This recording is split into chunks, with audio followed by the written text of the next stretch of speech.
வணக்கம். நான் astrology professor doctor Vimalan. 3ஆம் பாவமும் புவனமும். புவனம்னா என்ன? யூனிவர்ஸ். யூனிவர்ஸ் எப்படின்னு கேட்டீங்கன்னா, இந்த உலகத்துல இந்த யூனிவர்ஸ்ல இருக்கக்கூடிய அத்தனை விஷயங்களையும் மையப்படுத்தி ஏதாவது பேசணும்னா 3ஆம் பாவத்தை தான் லக்னமா வச்சு பேசணும்.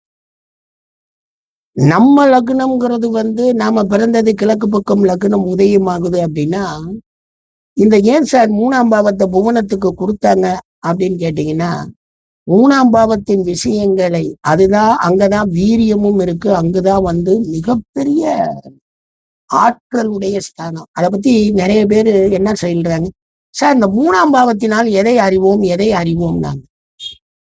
ஐயா, 3ஆம் பாவத்துல தாங்க உங்களுக்கு அந்த பராக்கிரமத்தின் வெளிப்பாடே அங்கதான் தெரியும். வாலியின் பராக்கிரமம் பறந்து ஆக்கிரமிக்கக்கூடிய தன்மை அப்படின்னா 3ஆம் பாவம் சப்போர்ட் பண்ணாம கிடையாது. இந்த யூனிவர்ஸ் என்பதுங்க இந்த இங்க உள்ள என்ன நடந்தாலும் கூடுதலாக அதிகமாக வலிமை பெற்ற அமைப்பு எதுனா யூனிவர்ஸ் தான். அந்த யூனிவர்சலை சொல்றதுக்குத்தான் 3ஆம் பாவம் வலிமை பெற்ற அமைப்பாக நம்மளுடைய ஜோதிடத்துல பிரிச்சதுனால யூனிவர்ஸை கொண்டு போய் 3ஆம் பாவத்திலையும் சேர்த்து வச்சான். இந்த மிக சக்தி வாய்ந்தது, அது பயங்கர கரேஜ், வீரமும் வாய்ந்தது அப்படின்னு நம்ம சொல்றோம் மனுஷனுக்கு. ஆனால் அது கொட்டி தீர்த்துச்சுன்னா யூனிவர்ஸ் நம்மளாலாம் தாங்க முடியாது.